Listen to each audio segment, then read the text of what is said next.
आसमान से एक बहुत ही अजीब चीज नीचे गिरी। वो कोई फल या लकड़ी नहीं थी, बल्कि रोई के गोले जैसा एक छोटा सा तड़पता हुआ नीले रंग का नन्हा बादल था। मम्मा मम्मा देखो, आसमान से ये क्या गिरा? ये तो रो रहा है और कह रहा है पानी पानी। अरे ये तो आसमान का छोटा बादल है बेटी। गर्मी की वजह से इसकी सारी भाप सूख गई है और ये जमीन पर गिर गया है। अगर इसे तुरंत पानी नहीं मिला तो ये गायब हो जाएगा। लेकिन मम्मा, हमारे पास तो सिर्फ एक ही घूंट पानी बचा है। अगर हमने वो इसे दे दिया तो शाम को हम क्या पिएंगे? बेटी, जो हमारे सामने जिंदगी और मौत से लड़ रहा हो उसकी मदद करना हमारा पहला फर्ज है। शाम की चिंता भगवान पर छोड़ दो। रानू चिड़िया ने बिना सोचे समझे अपने हिस्से की आखिरी बूंदे उस नन्हे बादल के मुंह में डाल दी। पानी पीते ही वो नन्हा बादल चमकने लगा, वो हवा में उड़ने लगा और मुस्कुराने लगा। शुक्रिया रानू चिड़िया, शुक्रिया नन्ही गुड़िया, तुमने अपनी परवाह किए बिना मेरी जान बचाई। मैं एक जादुई बादल हूँ। तुम्हारी इस भलाई के बदले मैं तुम्हें ये जादुई मटका देता हूँ। इसमें से कभी पानी खत्म नहीं होगा। तुम पूरे जंगल की प्यास बुझा सकती हो। जादुई मटका पाकर रानू चिड़िया और गुड़िया बहुत खुश हुए। उन्होंने जंगल के बीचों बीच जाकर आवाज लगाई। मिट्ठू तोता, पीहू तोती और कबूतर भाई दौड़ते हुए आए। रानू सबको पेट भरकर ठंडा पानी पिलाने लगी। मटके का पानी था कि खत्म ही नहीं हो रहा था। दूर पेड़ से कालू और गोरी ये सब देख रहे थे। कालू जी, देखा आपने? उस भिखारी चिड़िया के हाथ कोई जादुई मटका लग गया है। अब कोई हमारे कुएं पर पानी लेने नहीं आएगा। हमारा तो धंधा ही बंद हो गया।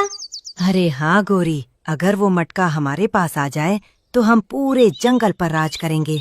हम पानी के बदले सबसे सोने के गहने और मनपसंद खाना मांगेंगे। तो फिर देर किस बात की? आज रात जब सब सो जाएंगे तो हम चिड़िया के घोंसले से वो जादुई मटका चुरा लेंगे। रात हुई। रानू और गुड़िया गहरी नींद में सो रही थीं। तालू कौआ दबे पांव घोंसले में घुसा और जादुई मटके को अपने पंजों में दबाकर भाग निकला। सुबह जब रानू और गुड़िया जागी तो मटका गायब था। मम्मा, मटका चोरी हो गया। अब तोता अंकल के बच्चे और पीहू दीदी पानी कैसे पिएंगे? रो मत बेटी, जिसने भी मटका चुराया है उसने अच्छा नहीं किया। भगवान सब देख रहा है। उधर कालू और गोरी मटके को अपने घर ले आए। दोनों बहुत लालची थे और खुशी से नाच रहे थे। कालू जी, जल्दी से मटके से कहो कि हमें ठंडा मीठा पानी दे। मुझे बहुत प्यास लगी है। ए मटके, सुन, अब हम तेरे मालिक हैं। जल्दी से हमारे लिए ठंडा पानी निकाल। जैसे ही कालू ने ये कहा, मटके के अंदर से पानी की जगह अजीब सी गड़गड़ाहट की आवाज आने लगी और अगले ही पल मटके में से पानी नहीं बल्कि सैकड़ों काले पीले जादुई बिच्छू और केंचुए बाहर निकलने लगे। अरे मैया रे, ये क्या है? पानी कहाँ है? ये बिच्छू तो मेरी तरफ आ रहे हैं। बचाओ कालू जी। हाँ, मुझे क्या बचाओ? एक बिच्छू ने तो मेरी पूंछ पर काट लिया।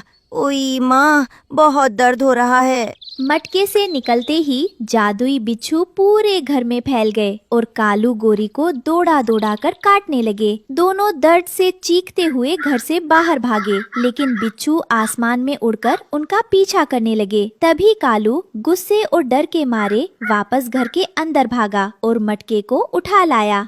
इस सारे फसाद की जड़ ये मटका ही है। न रहेगा बांस, न बजेगी बांसुरी। आज मैं इसे खत्म ही कर दूंगा।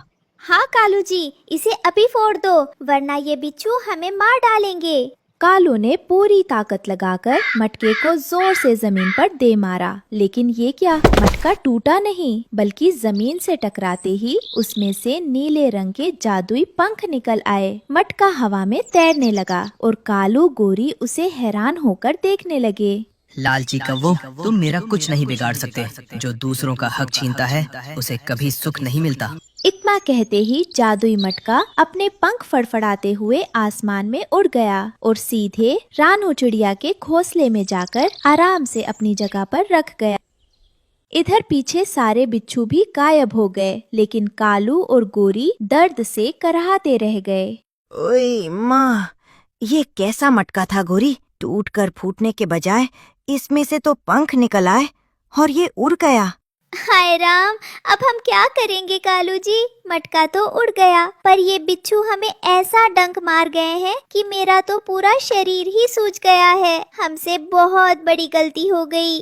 उधर रानू चिड़िया और नन्ही गुड़िया अपने घोंसले में उदास बैठी मटके के चोरी होने का दुख मना रही थीं। मम्मा मम्मा देखो, हमारा जादुई मटका वापस आ गया और इसके तो सुंदर सुंदर नीले पंख भी है। अरे हाँ बेटी, ये तो सचमुच हमारा ही मटका है, लेकिन इसके पंख कैसे निकल आए और ये खुद उड़कर यहाँ कैसे आया? रानू चिड़िया, घबराओ मत। कालू और गोरी ने मुझे चुरा लिया था, लेकिन वे मेरे जादुई पानी के हकदार नहीं थे। मैंने उन्हें उनके लालच की सजा दे दी है। अब मैं हमेशा तुम्हारे पास ही रहूंगा। थैंक यू जादुई मटके भैया। अब हमारे जंगल का कोई भी पक्षी प्यासा नहीं मरेगा। मम्मा चलिए हम जल्दी से तोता अंकल और मैना मौसी को बुलाकर पानी पिलाते हैं। हाँ बेटी, तुम बिल्कुल ठीक कह रही हो। चलो सबको आवाज लगाते हैं। जो दूसरों का भला सोचते हैं, भगवान उनका मटका कभी खाली नहीं होने देता। बिच्छुओं के काटने की वजह से कालू और गोरी का पूरा शरीर सूज गया। उन्हें बहुत तेज बुखार आ गया। वे दर्द से तड़पते हुए पीपल के पेड़ के नीचे बैठकर रो रहे थे। जंगल का कोई भी पक्षी उनकी मदद के लिए आगे नहीं आया, क्योंकि सब उनके बुरे बर्ताव से परेशान थे। तभी वहाँ से रानू और गुड़िया पानी का मटका लेकर गुजर रही थीं। मम्मा देखो, कालू अंकल और गोरी आंटी को क्या हुआ? वे तो दर्द से रो रहे हैं। लगता है इन्होंने ही हमारा मटका चुराया था और इन्हें सजा मिली है। बेटी, सजा मिल गई ना, अब इनका दर्द देखना सही नहीं है। मुसीबत में पड़े दुश्मन की भी मदद करनी चाहिए। रानू चिड़िया दौड़कर उनके पास गई। उसने मटके से ठंडा पानी निकाला और कालू गोरी के मुंह में डाला। जादुई पानी पीते ही कौवों का सारा दर्द गायब हो गया और उनकी सूजन भी ठीक हो गई। रानू बहन, हमने तुम्हारा मटका चुराया, तुम्हें परेशान किया, फिर भी तुमने हमारी जान बचाई। हमें माफ कर दो बहन, हम बहुत पापी हैं। हाँ रानू चिड़िया, आज हमें समझ आ गया कि लालच और ईर्ष्या का अंजाम हमेशा बुरा होता है, और जो दूसरों की मदद करता है भगवान हमेशा उसके साथ होता है। आज से हमारा कुआं भी पूरे जंगल के लिए खुला है। जैसे ही कालू और गोरी के दिल से लालच खत्म हुआ और उन्होंने अपनी गलती मानी, आसमान में वही नन्हा जादुई बादल अपने माता पिता के साथ आ गया। उसने रानू चिड़िया को देखकर मुस्कुराया। रानू चिड़िया, तुम्हारी अच्छाई ने आज इन कौवों का दिल भी बदल दिया।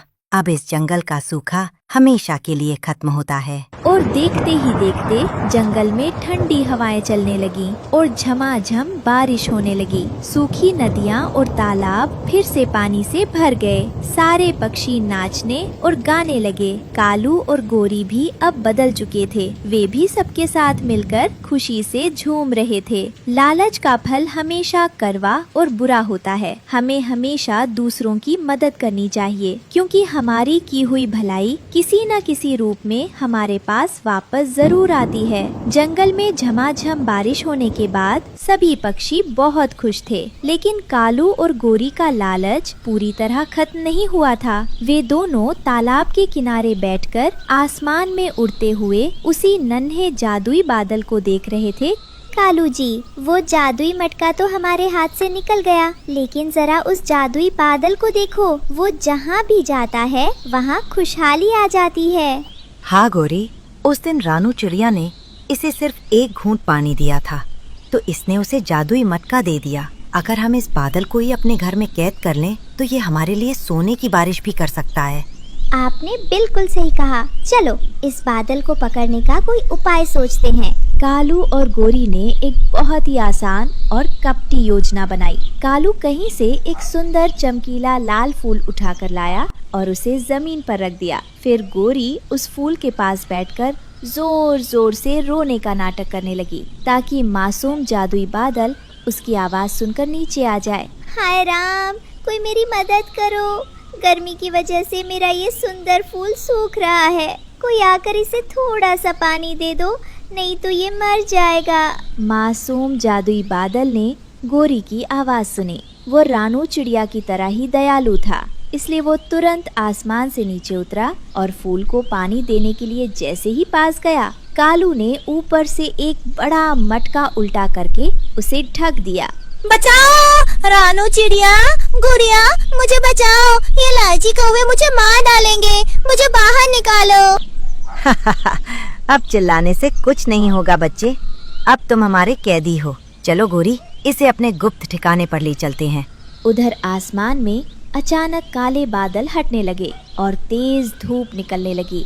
रानू चिड़िया और गुड़िया ने देखा कि उनका दोस्त जादुई बादल कहीं दिखाई नहीं दे रहा है। तभी हवा का एक झोंका रानू के पास आया, जिसमें से रोने की हल्की आवाज आ रही थी। मम्मा, मम्मा देखो, आसमान का मौसम फिर से अजीब हो रहा है और हमारा दोस्त नन्हा बादल सुबह से कहीं नहीं दिख रहा। मुझे बहुत डर लग रहा है। हाँ बेटी, मुझे भी कुछ अनहोनी का एहसास हो रहा है। कालू और गोरी भी सुबह से तालाब पर नहीं आए हैं। जरूर उन दोनों ने फिर से कोई गड़बड़ की है। चलो उनके घर चलकर देखते हैं। रानू और गुड़िया उड़ते हुए कालू गोरी के घर पहुँचे। खिड़की से झाँक कर देखा तो अंदर का नजारा देखकर उनके होश उड़ गए। मम्मा, कालू अंकल और बोरी आंटी तो अपने घर पर नहीं है और देखो इनका घर का दरवाजा भी खुला हुआ है। हाँ बेटी, मुझे तो दाल में कुछ काला लग रहा है। जब भी ये दोनों गायब होते हैं, जंगल में कोई ना कोई मुसीबत जरूर आती है। जरूर ये हमारे नन्हे जादुई बादल के पीछे पड़े हैं। चलो उन्हें बाहर ढूंढते हैं। रानू और गुड़िया तुरंत कालू गोरी को ढूंढने के लिए जंगल की तरफ उड़ी। रास्ते में उन्हें डाल पर बैठा लालू तोता मिला, जो बहुत परेशान दिख रहा था। लालू भाई, क्या तुमने कालू कौवे और गोरी कौवी को कहीं देखा है? अरे रानू बहन, अच्छा हुआ तुम मिल गई। अभी थोड़ी देर पहले मैंने देखा था कि कालू अपने हाथ में एक बड़ा मटका लेकर जंगल के उस पार, जो पुरानी सूखी गुफा है, उस तरफ जा रहा था। गोरी भी उसके पीछे पीछे भाग रही थी और दोनों बहुत अजीब तरह से हंस रहे थे। मम्मा, वो पुरानी गुफा तो कालू अंकल का गुप्त ठिकाना है।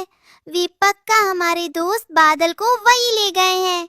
चलिए, जल्दी चलिए। रानू और गुड़िया उड़ती हुई जंगल के उस पार सूखी गुफा के पास पहुंची और चट्टान के पीछे छुपकर अंदर झांकने लगीं। अंदर कालू और गोरी एक बड़े मटके के सामने बैठे थे, जिससे नीली जादुई रोशनी बाहर आ रही थी। ए बादल के बच्चे, सीधे सीधे बोल रहा हूँ, हमारे इस गुप्त ठिकाने पर सोने के सिक्कों की बारिश कर, नहीं तो मैं इस मटके के नीचे सूखी लकड़ियाँ रखकर आग जला दूंगा और तू भाप बनकर उड़ जाएगा।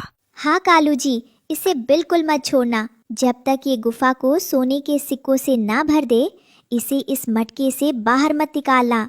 गुड़िया ये देखकर रोने लगी, लेकिन रानू चिड़िया ने अपनी सूझबूझ से काम लिया। वो गुफा के मुहाने पर गई और अपनी आवाज बदलकर जंगल के राजा चील की तरह जोर से चिल्लाने लगी। कालू, गोरी, तुम दोनों ने राजा के मना करने के बाद भी जादुई बादल को कैद किया है।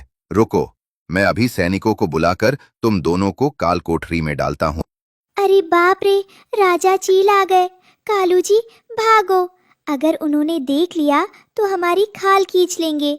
राजा चील का नाम सुनते ही कालू और गोरी डर के मारे मटका वहीं छोड़कर गुफा के दूसरे रास्ते से बाहर भाग खड़े हुए। रानू और गुड़िया तुरंत दौड़कर गुफा के अंदर घुसी और मटके से जादुई बादल आजाद कर दिया। थैंक यू गुड़िया, थैंक यू रानू आंटी। अगर आप सही समय पर नहीं आती तो ये लालची कौवे मुझे मार डालते। मेरा दम घुट रहा था अंदर। डरो मत मेरे दोस्त, जब तक हम साथ हैं तुम्हारा कोई कुछ नहीं बिगाड़ सकता। मम्मा, चलिए इसे सुरक्षित आसमान में छोड़ आते हैं। जब कालू और गोरी को एहसास हुआ कि राजा चील नहीं आए थे, बल्कि रानू ने उन्हें बेवकूफ बनाया था, तो वे गुस्से में वापस घर लौटे। उन्होंने देखा कि रानू, गुड़िया और जादुई बादल आसमान की तरफ उड़ रहे हैं। कालू ने गुस्से में एक नुकीला पत्थर उठाकर जादुई बादल की तरफ दे मारा। पत्थर बादल को छूकर निकल गया, जिससे नन्हे बादल को बहुत तेज दर्द हुआ। तुम हमसे बचकर नहीं जा सकते। अगर तुम हमारे नहीं हुए तो हम तुम्हें किसी का नहीं होने देंगे। पत्थर लगते ही नन्हे जादुई बादल का रंग नीले से एकदम गहरा काला हो गया। उसे बहुत गुस्सा आ गया। उसके माता पिता भी आसमान में गरजने लगे। लालची कौवो, तुमने मेरी शराफत का फायदा उठाया। अब तुम्हें इस जादुई बादल के गुस्से का सामना करना पड़ेगा। देखते ही देखते आसमान से पानी की जगह सिर्फ कालू और गोरी के ऊपर तेज हवा के बवंडर और जादुई ओले गिरने लगे। हवा का ऐसा तूफान आया कि कालू और गोरी गोल गोल घूमने लगे। बचाओ कालू जी, मैं हवा में उड़ रही हूँ। ओले मेरे सिर पर लग रहे हैं। उई माँ, मुझे बचाओ। अरे गोरी, मैं खुद हवा में लट्टू की तरह घूम रहा हूँ, मुझे चक्कर आ रहे हैं। जादुई बादल भाई, हमें माफ कर दो, हमें मत मारो। कालू और गोरी को हवा में तड़पता देख रानू चिड़िया का दिल फिर से पिघल गया। उसने उड़कर जादुई बादल के सामने अपने दोनों पंख जोड़ लिए। जादुई बादल बेटा, शांत हो जाओ, इन्हें अपनी गलती की सजा मिल गई है। अगर तुमने इन्हें माफ नहीं किया तो ये दोनों मर जाएंगे। गुस्सा थूक दो बेटा। ठीक है रानू आंटी, सिर्फ आपकी वजह से मैं इन्हें छोड़ रहा हूँ, लेकिन याद रहे अगली बार अगर किसी ने जंगल की शांति भंग की तो अंजाम बहुत बुरा होगा। जादुई बादल ने अपना गुस्सा शांत किया। तूफान थम गया और कालू गोरी धड़ाम से जमीन पर आ गिरे। उनके सिर पर बड़े बड़े गुमड़े निकल आए थे। कालू और गोरी चुपचाप रोते हुए अपने घर के अंदर घुस गए और हमेशा के लिए कान पकड़ लिए। बच्चों, इस कहानी से हमें ये सीख मिलती है कि किसी की अच्छाई और सीधेपन का गलत फायदा कभी नहीं उठाना चाहिए। लालच में आकर दूसरों को नुकसान पहुंचाने वालों का अंत हमेशा बुरा और दर्दनाक होता